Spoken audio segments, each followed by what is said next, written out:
Melhores práticas com Spring Framework.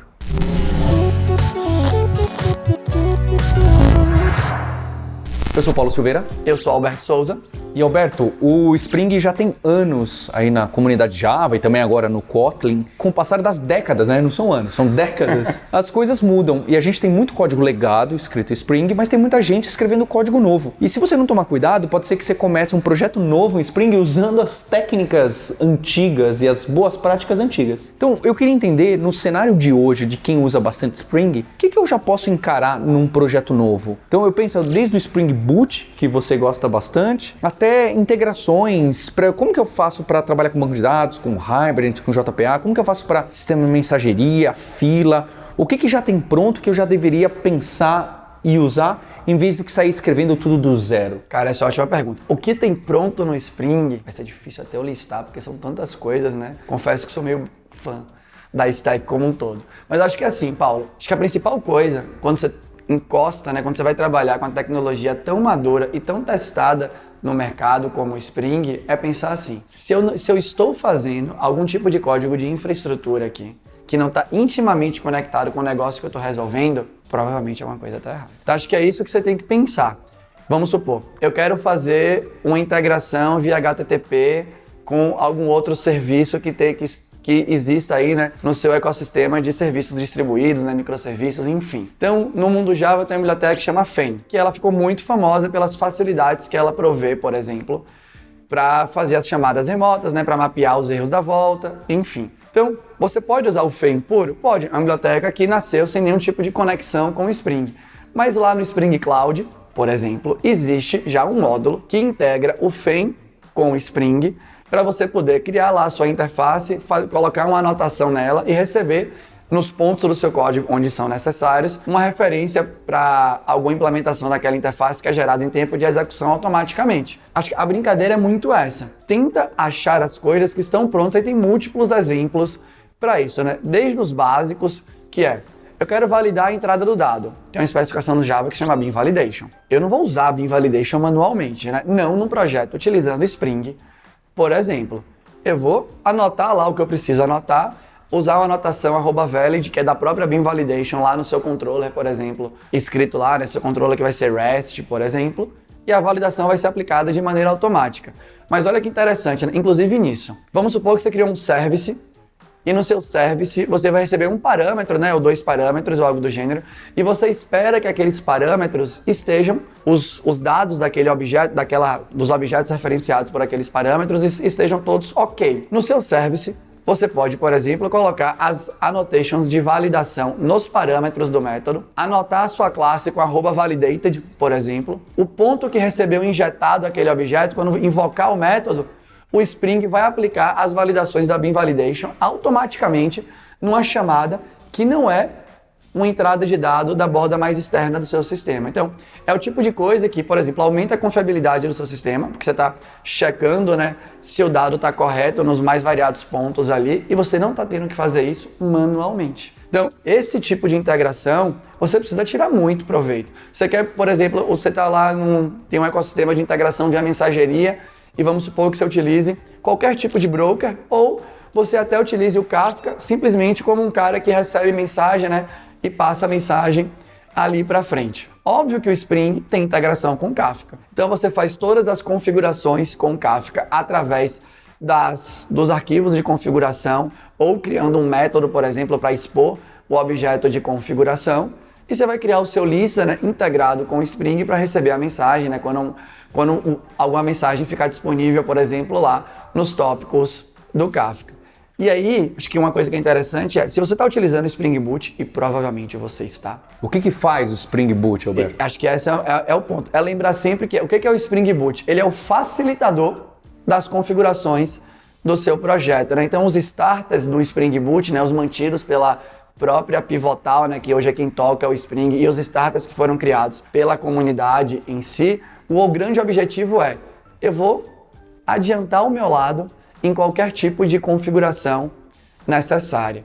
E é isso que você precisa olhar sempre, né? Então, eu, por exemplo, se você está num projeto que utiliza Spring, lá no seu IntelliJ, por exemplo, né, já que a gente está aqui em 2021 já, só eu que sou velho que ainda uso o Eclipse, se você buscar pelas classes do seu projeto e meter, por exemplo, um asterisco starter, você vai ver listado múltiplas classes de configuração de Spring Boot. E é sempre bom visitar aquelas classes para ver quais são as opções disponibilizadas ali para você, né? Assim como no plugin, por exemplo, do IntelliJ para o Spring, no seu arquivo YAML, Properties, pouco importa o tipo de configuração que você prefira, você vai dar um Ctrl espaço e vai ter todas as opções que você pode fazer a configuração já de maneira facilitada.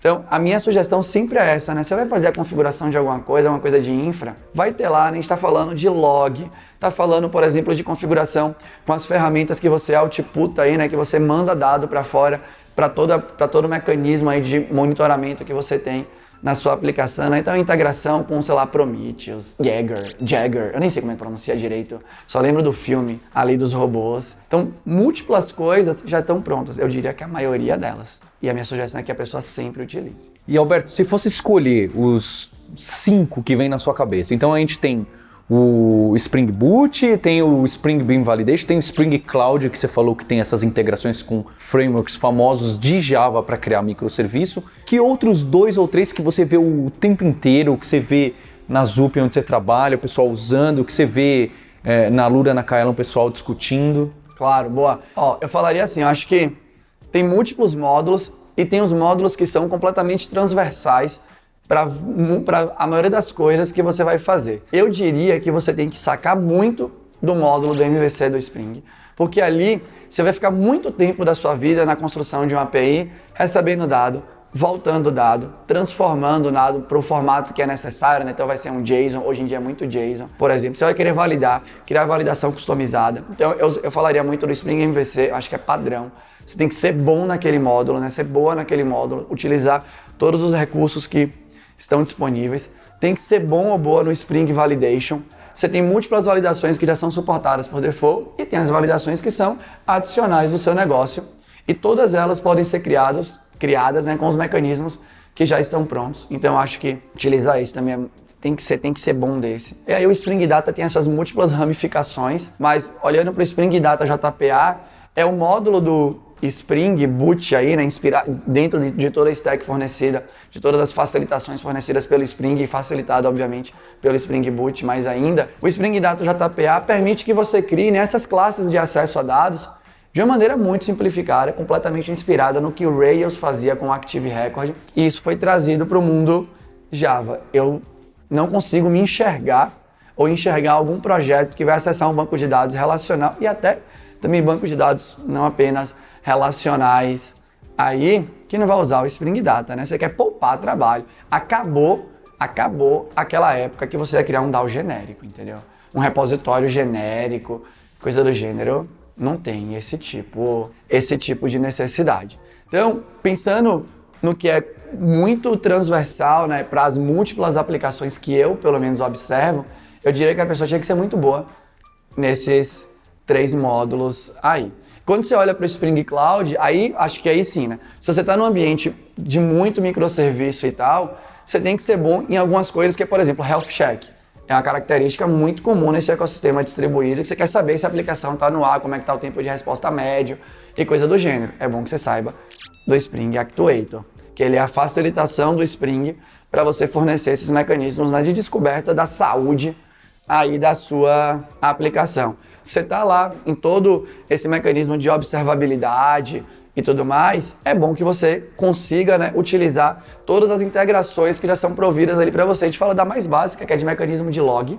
Então o Spring provê várias integrações com N tecnologias diferentes ali de log, né? Então a gente está falando, sei lá, do Log4j, para falar do básico aí e tudo mais e de outros. As ferramentas, né, que cospem as métricas e tal, né? Então, sei lá, você tem um Prometheus da vida que vai fornecendo as informações de métrica de execução do seu software para fora. Então tudo isso, quando você vai para esse ecossistema de microserviço, é importante que você saque também. Então eu botei os 3 principais e os 2 ali mais marginais, que depende mais do contexto onde você vai estar metido. E enquanto você está clicando no like desse vídeo, deixe seu comentário falando o que você usa no Spring que é essencial para você, no seu time, na sua empresa. que eu quero saber. E certamente você vai ajudar quem está assistindo nosso vídeo para se aprofundar mais no Spring. A gente está deixando aqui também no canal diversos links, inclusive para alguns vídeos do canal do Alberto, do canal aqui da Lura. Não deixe de se inscrever e ligar o sininho no canal do Hipsters da Lura aqui.